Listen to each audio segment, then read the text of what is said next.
पूतना, तुमने हमें अपना भाई स्वीकार किया है। आज हमें तुम्हारी सहायता की आवश्यकता है। आप आज्ञा दें। पूतना अपने प्राण देकर भी भाई की सेवा करेगी।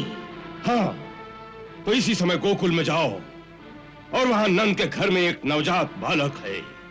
आकाशवाणी के अनुसार जिसने मेरा काल होना है, ये वही बालक है।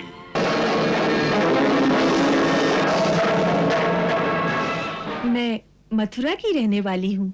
मेरे पति एक श्रेष्ठ विद्वान और परम सिद्ध ब्राह्मण हैं। उन्होंने दिव्य दृष्टि से देखकर मुझे ही बतलाया कि नंद राय के घर में एक महान आत्मा ने पुत्र के रूप में जन्म लिया है, जिसका दर्शन बड़ा ही मंगलकारी है। स्वागत है, आसन पर विराजिए। मेरे तपस्वी पति की सहायता और कृपा से मुझे 2 सिद्धियां प्राप्त हैं। इनमें से एक तो ये है कि मेरा आशीर्वाद कभी निष्फल नहीं हो सकता। उनमें से दूसरी ये है कि मेरे स्तनों से निरंतर अमृत रस झरता रहता है, जिसके पीने से तेरा पुत्र अमर हो जाएगा।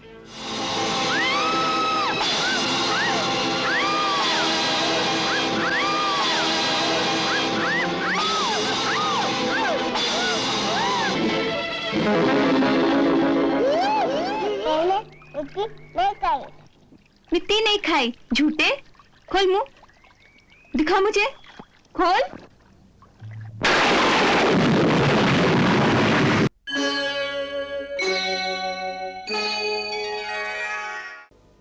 चाणूर, तुमने एक बात पर ध्यान दिया? इस बात पर महाराज? नंद के घर में यह पुत्र उसी रात को हुआ जिस रात कारागार में देवकी के गर्भ से एक कन्या ने जन्म लिया था। वो रात बड़े महत्व की रात है। जिस नंद के यहां संतान होने की कोई आशा ही नहीं थी, उसी रात को उस नंद के घर में एक पुत्र का जन्म होता है। और उसी रात को देवकी की गोद में जो कन्या मिलती है, वो मानवी नहीं थी। हाथ से छूटते ही उसने अपना असली रूप धारण किया और उसने भी यही कहा कि तुझे मारने वाला जन्म ले चुका है। चाणूर, हमें पूरा विश्वास है कि वही बालक है जिसने देवकी के अष्टम गर्भ से जन्म लिया। कारागार से निकलकर किस प्रकार वहां पहुंचा, किसने द्रोह किया, इसका पता लगाना चाहिए चाणूर। अब इस बात का पता लगाना असंभव है महाराज। क्यों? क्योंकि उस रात बंदीगृह में जितने प्रहरी थे जो इस प्रकार द्रोह कर सकते थे, उन सबको आपकी आज्ञा से हाथी के पैरों तले मरवा दिया गया है। अब उस रात की कहानी सुनाने वाला कोई जीवित नहीं है। वो जीवित नहीं रहे, किंतु वो बालक हमारा काल जीवित रह गया। चाणूर, तुम और किसी बालक की ओर ध्यान ही मत दो। यही जिसे लोग नंद का पुत्र समझते हैं, ये वही है जिसकी हमें प्रतीक्षा थी। और इस बात का मुझे पूरा विश्वास है। महाराज, यदि यह सत्य है कि यह देवकी की 8वीं संतान है, तो फिर चिंता किस बात की? अब उस अकेले बालक से निपटना कोई बड़ी बात नहीं। आप हम में से जिसे आज्ञा देंगे, ये काम वही कर देगा। नहीं चाणूर, नहीं। तुम में से कोई भी वहां गया तो गोकुल वालों को सशंकित कर सकता है। हमारे विचार में तो इस समय केवल एक ही है जिसके द्वारा यह कार्य आसानी से हो सकता है। कौन? पूतना। हाँ, पूतना, बकासुर की बहन पूतना। महर्षि दुर्वासा की कृपा से वो बहुत सी मायावी विद्याएं जानती है। वो इच्छाधारी है, आकाश मार्ग से जा सकती है, मनवांछित कोई भी रूप धारण कर सकती है। गोकुल में उसे कोई भी नहीं पहचानेगा। बकासुर, तुम आज ही जाकर पूतना को हमारे पास आने के लिए कहो। तुम्हारे साथ हमारे युद्ध में उसने हमें अपना भाई बनाकर तुम्हारी प्राण रक्षा की थी। उस रिश्ते को निभाने का समय आ गया है। उसे कहो तुम्हारे भाई को तुम्हारी आवश्यकता आ पड़ी है, और उसे कुछ मत कहना। हमारे पास आने पर हम उसे समझाएंगे कि इस बालक का नाश कैसे करना होगा। जाओ।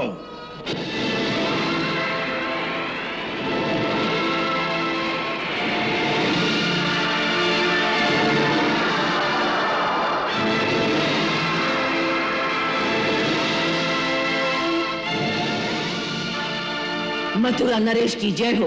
क्या आज्ञा है महाराज? पूतना।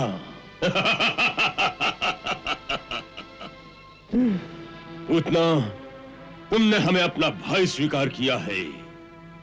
आज हमें तुम्हारी सहायता की आवश्यकता है। आप आज्ञा दें, पूतना अपने प्राण देकर भी भाई की सेवा करेगी। हाँ, तो इसी समय गोकुल में जाओ और वहां नंद के घर में एक नवजात बालक है।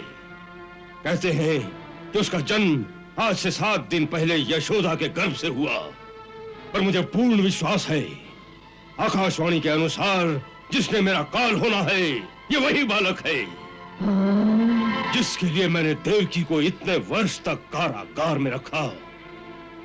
किसी छल के द्वारा वो मेरे हाथ से बच के निकल गया। अब तुम्हें उसकी हत्या करके मेरी चिंता का अंत करना है। एक नन्हे से बालक की हत्या, बस इतना ही काम है भैया। ये नन्हा सा बालक कोई साधारण बालक नहीं है पूतना। यदि मेरा अनुमान सत्य है तो वो स्वयं विष्णु ही है, जो देवताओं की रक्षा के लिए पृथ्वी पर अवतीर्ण हुआ है। इसलिए यह कार्य शायद इतना सहज नहीं होगा जितना तुम समझती हो। हाँ, विष्णु बहुत छलिया है, इसलिए तुम्हें बहुत सतर्क होकर वहां जाना चाहिए। इसकी आप चिंता ना करें। यदि वो छलिया है तो मैं भी उसे छल से ही मारूंगी। वो कैसे? मेरे पास कालकूट नाम का विष है, ऐसा भयंकर कि हाथ लगाओ तो हाथ भी जल जाए। वही कालकूट विष अपने स्तनों पर लगाकर मैं उनके घर जाऊंगी। एक धाय की भांति से बच्चे को दूध पिलाऊंगी। 2 घूंट पीते ही उसकी समस्त नाड़ियां विष की भयंकर ज्वाला से फट जाएंगी। उत्तम, अति उत्तम। पूतना, तुम अभी जाओ, क्योंकि नंद ग्रह में समय स्त्रियां ही स्त्रियां होंगी। पुरुष तो गोधूली के समय ही घरों में आएंगे। अच्छी बात है, मुझे आज्ञा दीजिए। जाओ और विजयी होकर आना।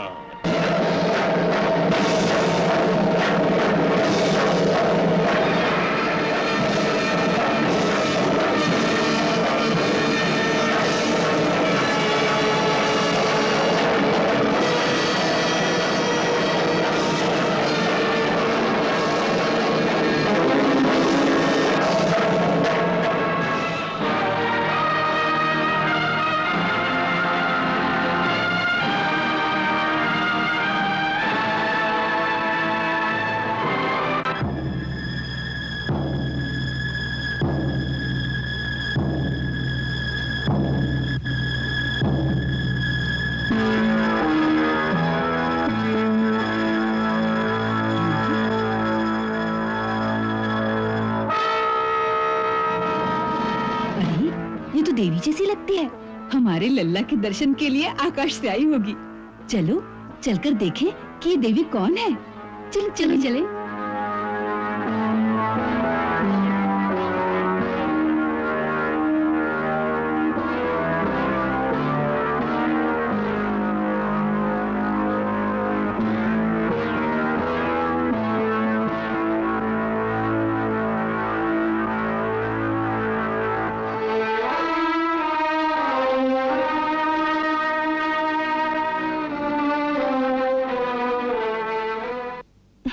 देवी, आप कौन हैं?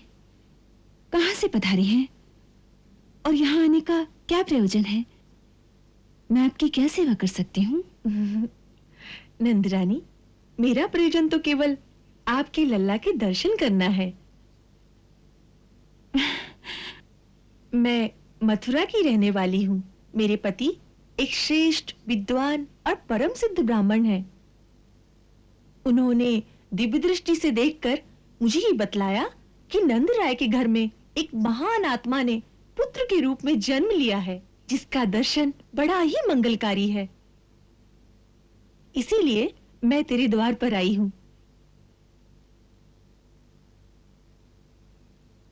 स्वागत है, आसन पर विराजिए। धन्यवाद।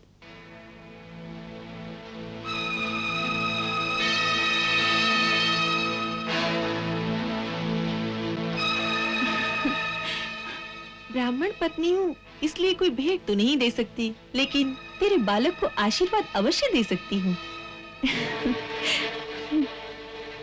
मेरे तपस्वी पति की सहायता और कृपा से मुझे 2 सिद्धियां प्राप्त हैं। इनमें से एक तो ये है कि मेरा आशीर्वाद कभी निष्फल नहीं हो सकता। ला, इसे मेरी गोद में दे दे, मैं इसे लंबी आयु का वरदान दे दूंगी।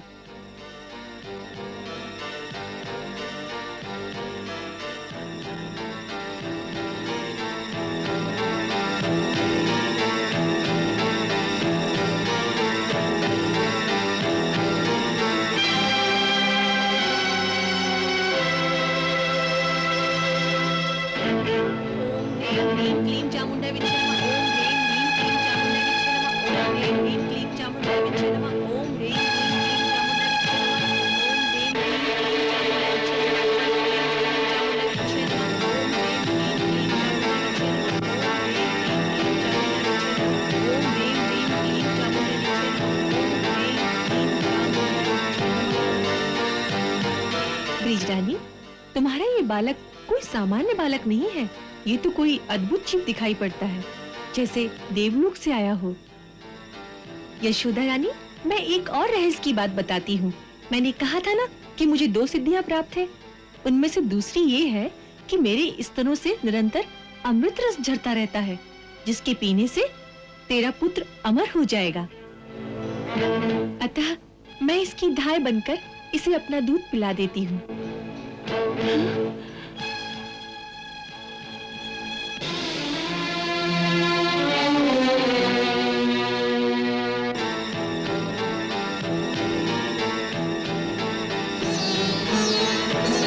विष भरा दूध पिला रही प्रभु को बालक जान, दुग्ध पान में पी लिए प्रभु ने उसके प्राण।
गया यशोदा, सब ठीक हो गया।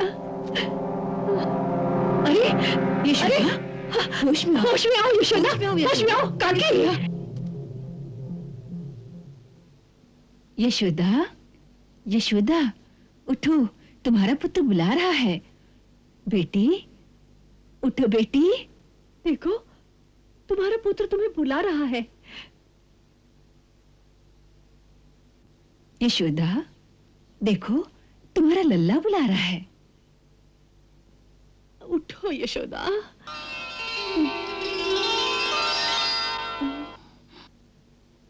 मेरा लाल, मेरा लाल कहाँ गया?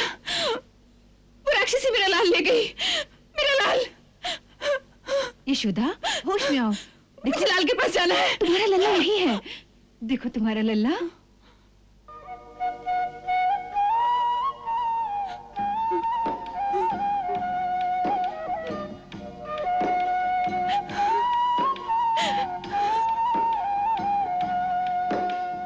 मेरा लाल, मेरा लाल।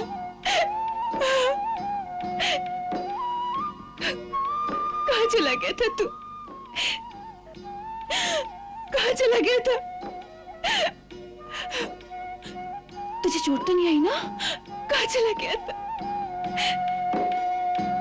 मेरे लाल, तुझे कुछ हुआ तो नहीं ना? चोट तो नहीं आई ना मेरे लाल? कुछ हुआ तो नहीं ना? वो राक्षसी कहाँ है? वो तो मर गई।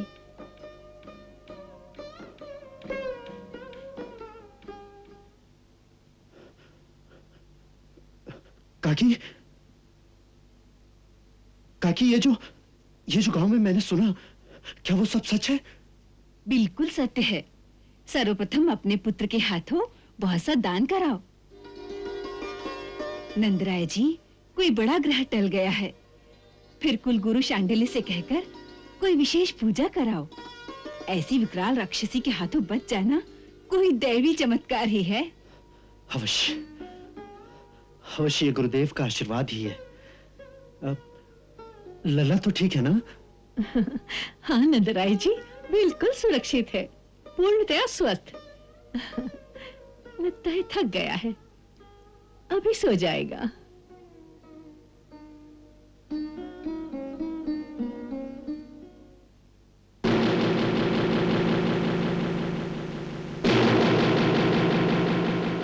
वो देखो, नंदराय जी आ गए।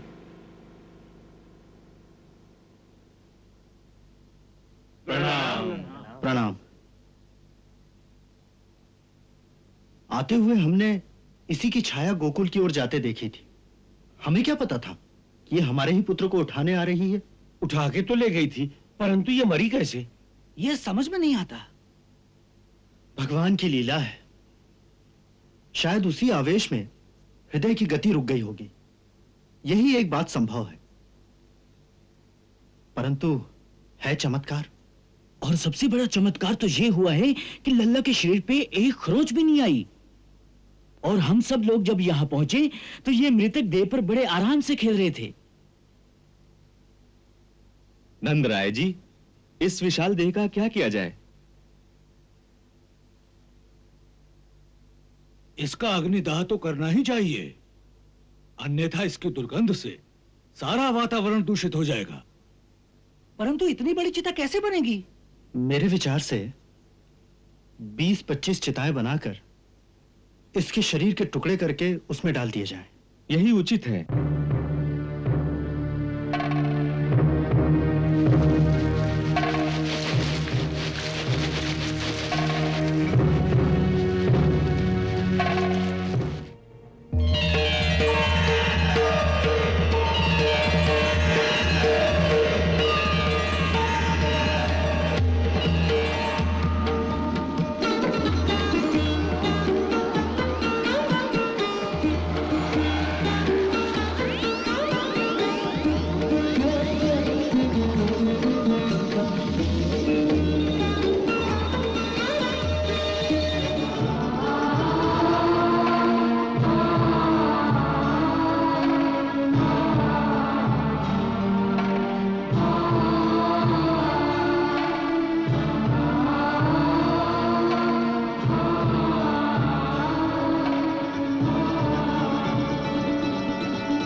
क्या हुआ नाथ? माता आ रही है, उनका स्वागत करना है। माता? हाँ, पूतना माता।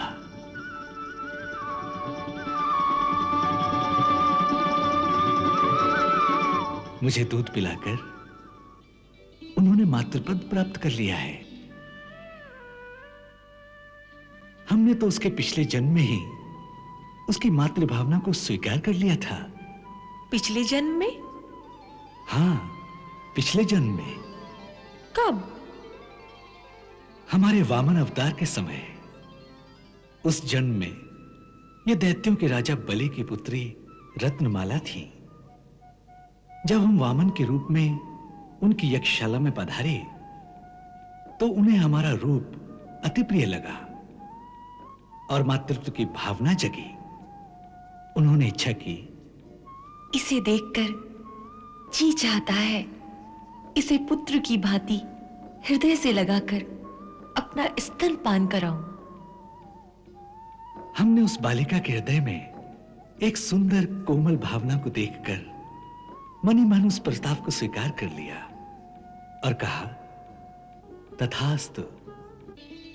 और जब हमने बलि से प्रतिज्ञा करा के अपना त्रिविक्रम रूप धारण किया और उसका सब कुछ छीन लिया तो रत्नमाला को हम पर बहुत क्रोध आया और उसके मन में दूसरा शत्रुता का भाव उठा।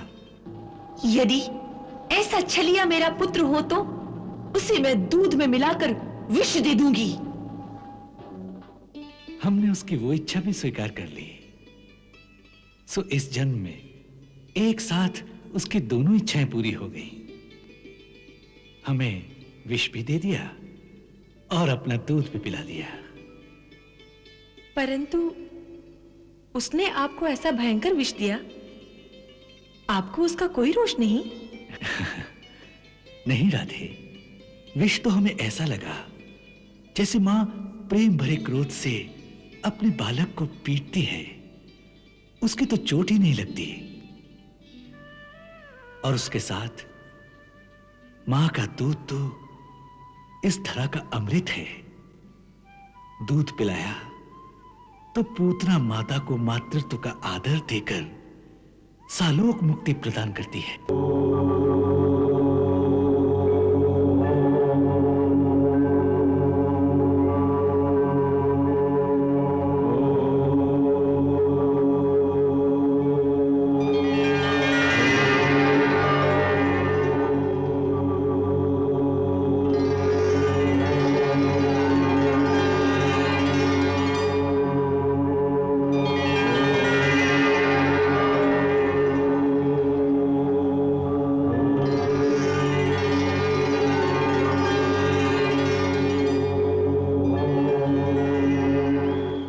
के साथ आया है घाट पर, है ना लल्ला? स्नान करेगा? नहीं, पानी ठंडा ठंडा है ना, स्नान नहीं करते।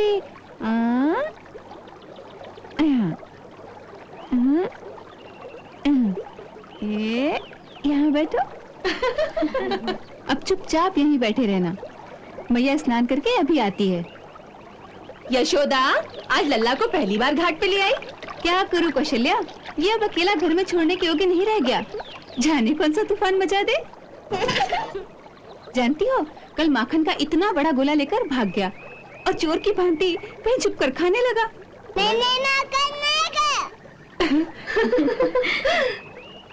हाँ हाँ हाँ, तूने माखन नहीं खाया, मैं ही झूठ बोलती हूँ। सुना, इसने माखन नहीं खाया। चुट्टा कहीं का। अरे गोकुल का ग्वाला है, माखन मिश्री नहीं खाएगा तो और क्या खाएगा? और कितना माखन खाएगा? कल इतना बड़ा माखन का गोला खाने जा रहा था, मैं न रोकती तो अपच हो जाता। देख कान्हा, तू चुपचाप यहाँ बैठना, मैया स्नान करके जल्दी ही वापस आती है। अच्छा?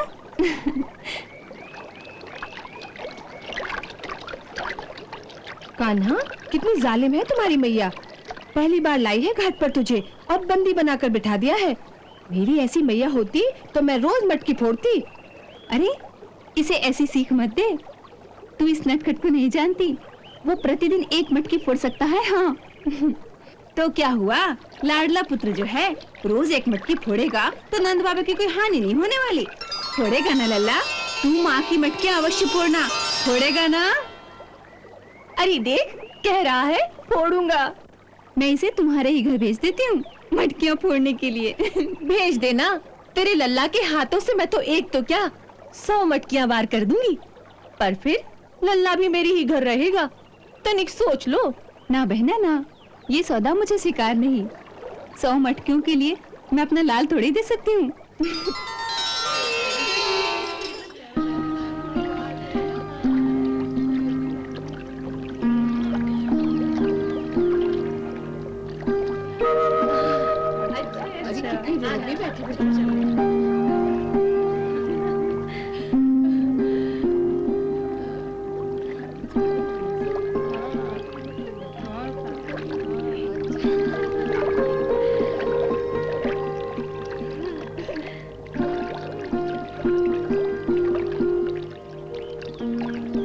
हे यमुना माई, मेरे लाल का कल्याण करना, हमारे कुल का कल्याण करना, सारे गोकुल का कल्याण करना, समस्त प्राणी मात्र का कल्याण करना माँ।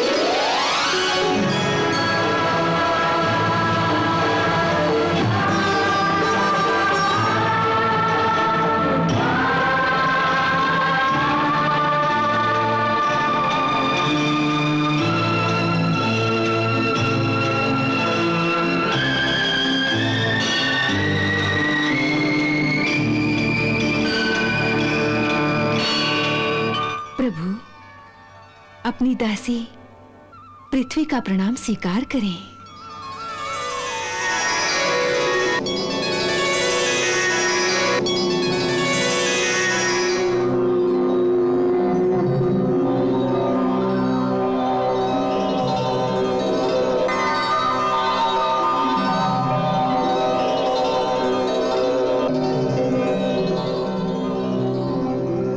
प्रभु, आज आपने पहली बार अपने दिव्य चरण मेरे वक्ष पर रखे हैं। आज मैं धन्य हो गई।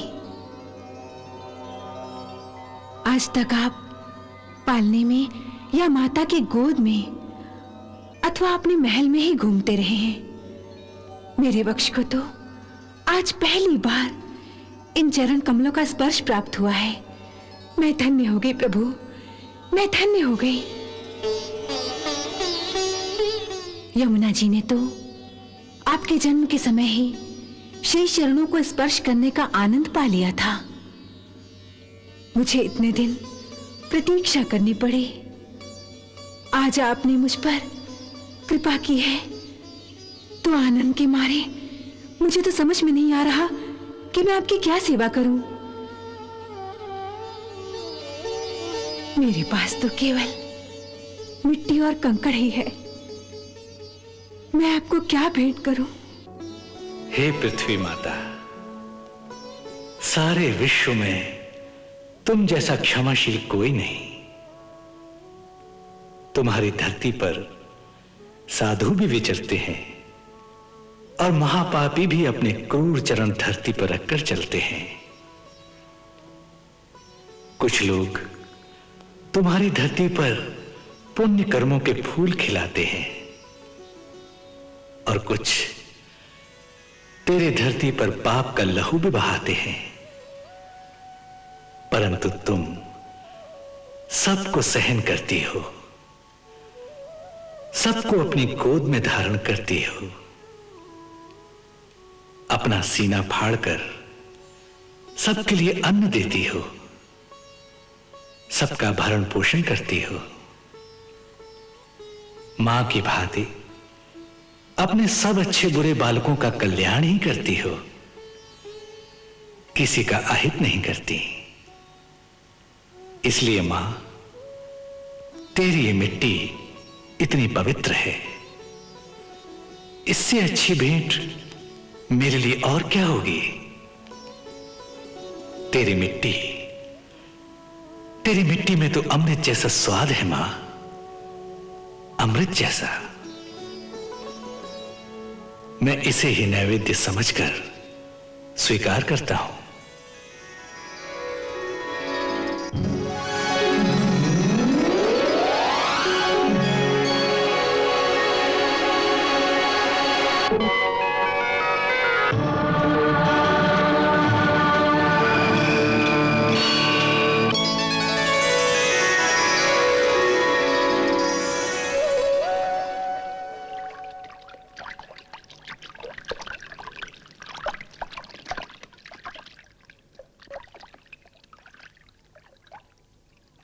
हाय हाय, कान्हा तो मिट्टी खा रहा है। यशोदा यशोदा, तेरा लाला मिट्टी खा रहा है। हाय दैया,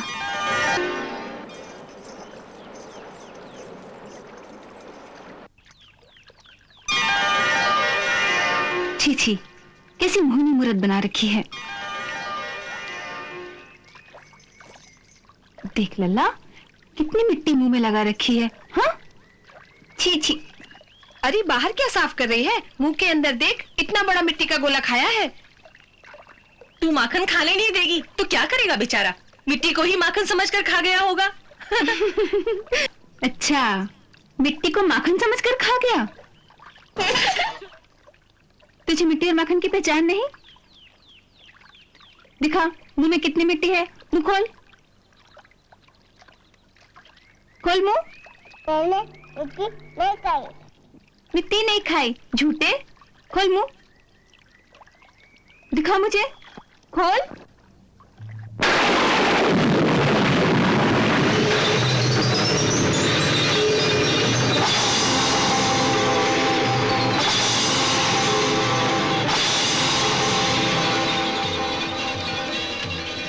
यशोदा,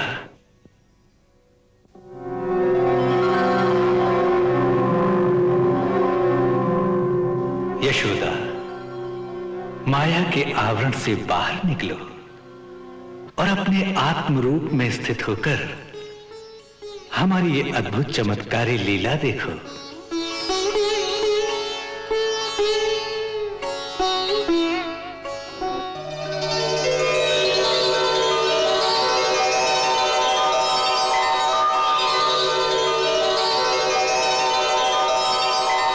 यशोदा, तुम्हारी पूर्व जन्म की घोर तपस्या के फलस्वरूप इस समय हमारे और हमारी सृष्टि के उस विराट स्वरूप के दर्शन तुम्हें हुए हैं जो आज तक किसी मानव को दृष्टिगोचर नहीं हुए। तुम पर अनन्य कृपा करके हमने तुम्हें अपने उस वास्तविक स्वरूप का ज्ञान कराया है जो अनंत है, जिसका कोई अंत नहीं। देखो, करोड़ों सृष्टियां, कोटि कोटि सूर्य और चंद्र हमारे रोम रोम से प्रकट होकर हमारे ही विराट स्वरूप में विलीन हो रहे हैं। देखो, हमारे पूर्व अवतारों के भी दर्शन कर लो।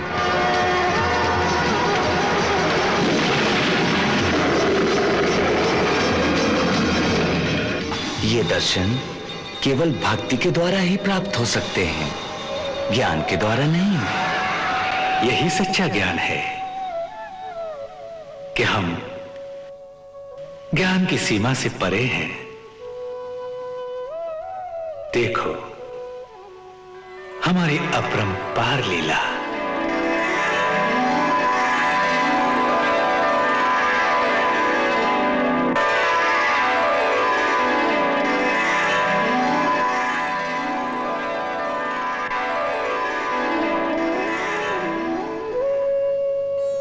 हे परमेश्वर, हे विधाता के विधाता,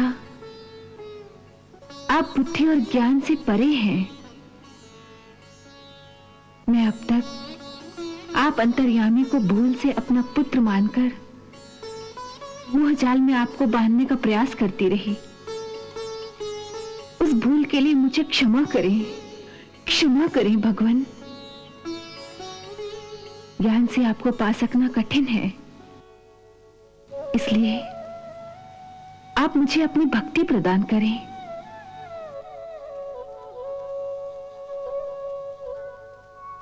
तथास्तु।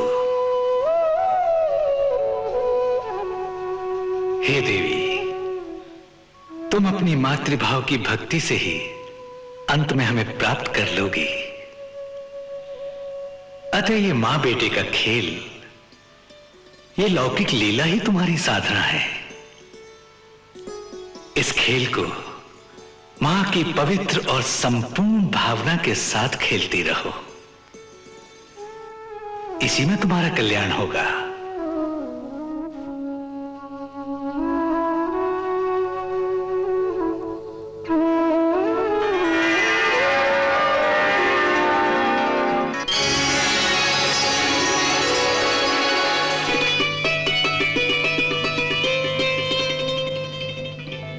देवी यशोदा, प्रभु की असीम कृपा के कारण तुम्हें जो दिव्य ब्रह्म ज्ञान प्राप्त हुआ है, उस पर अब मैं अपनी माया का पर्दा डालने जा रही हूं। वो परम ज्ञान अब तुम्हारे शेष जीवन में तुम्हारी आत्मा की गहराई में सुषुप्त अवस्था में स्थिर रहेगा।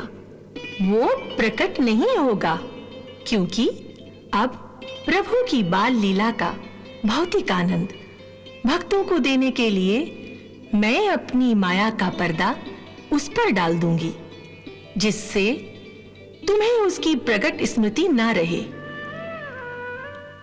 अब फिर से तुम्हें वही ममता रूपी मोह प्राप्त हो जाएगा, क्योंकि पूर्व जन्म में तुमने प्रभु से इसी मोहमयी ममता का वरदान मांगा था।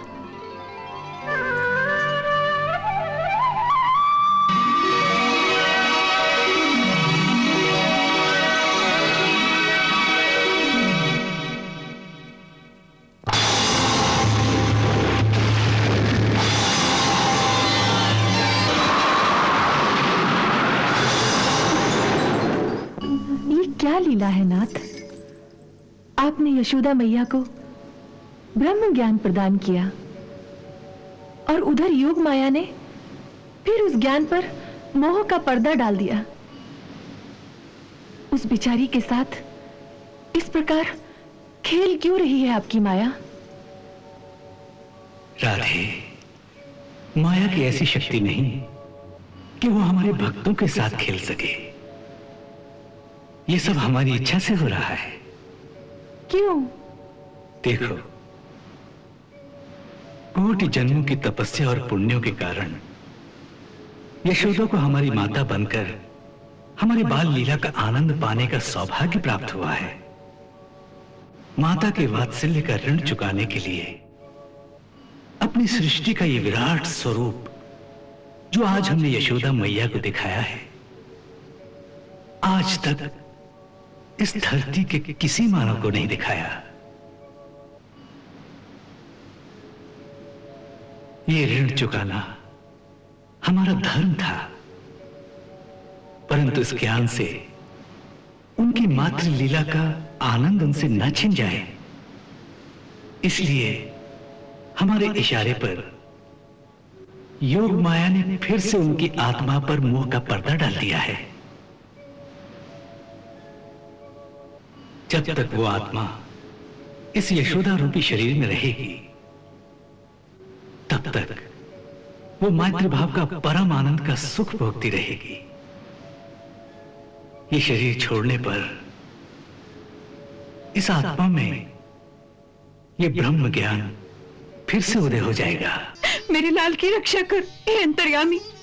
उसके मुंह में कोई भूत प्रेत घुस गया है। हे दुखभंजन, मेरी पुकार सुनो। मेरा एक ही पुत्र है, उसकी रक्षा करो, उसकी रक्षा करो। लल्ला, लल्ला,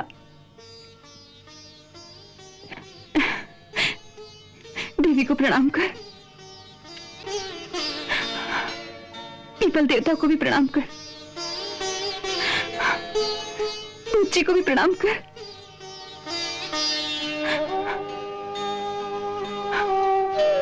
अब आप सब लोग इसकी रक्षा करना, इसकी रक्षा करना।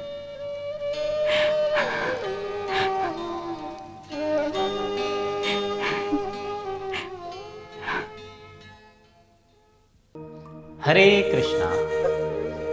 कंस को संदेह हुआ कि गोकुल का कृष्ण ही देवकी का वह पुत्र है जो उसका वध करेगा। उसने पूतना को भेजा जो सुंदर स्त्री का रूप धरकर नंदराय के घर पहुंची। आशीर्वाद देने के बहाने उसने कान्हा को गोद में लिया और अपना विषैला दूध पिलाने लगी, पर कान्हा ने दूध के साथ उसका सारा विष पी लिया और उसकी ताकत छीन ली। पूतना दर्द से चिल्लाई, असली राक्षसी के रूप में आ गई और कान्हा को लेकर उड़ गई, लेकिन अंततः उसका वध हो गया। कान्हा सुरक्षित भूमि पर लौट आए। यह देख यशोदा चिंता में पड़ गई। आखिर क्यों बार बार कान्हा पर संकट आ रहा है? एक दिन वह कान्हा को नदी किनारे ले गई, जहां उन्होंने मिट्टी खाना शुरू कर दिया। तभी धरती माँ प्रकट हुई और प्रणाम कर अदृश्य हो गई। यशोदा ने कान्हा से मुंह खोलने को कहा। जैसे उन्होंने मुंह खोला, यशोदा ने उसमें पूरा ब्रह्मांड देखा, तारे, ग्रह, दिशाएं, सब कुछ। उसी क्षण श्री हरि ने उन्हें दर्शन देकर बताया कि अनेक जन्मों से वह उनकी माता रही हैं। यशोदा प्रेम और विस्मय से भर उठी। यह प्रसंग हमें सिखाता है कि पूतना जैसी घोर दुष्ट भी ईश्वर के स्पर्श से मोक्ष पा सकती हैं, और यशोदा जैसी माँ के लिए उनका लाल हमेशा बस उनका बच्चा ही रहता है, चाहे वह भगवान ही क्यों ना हो।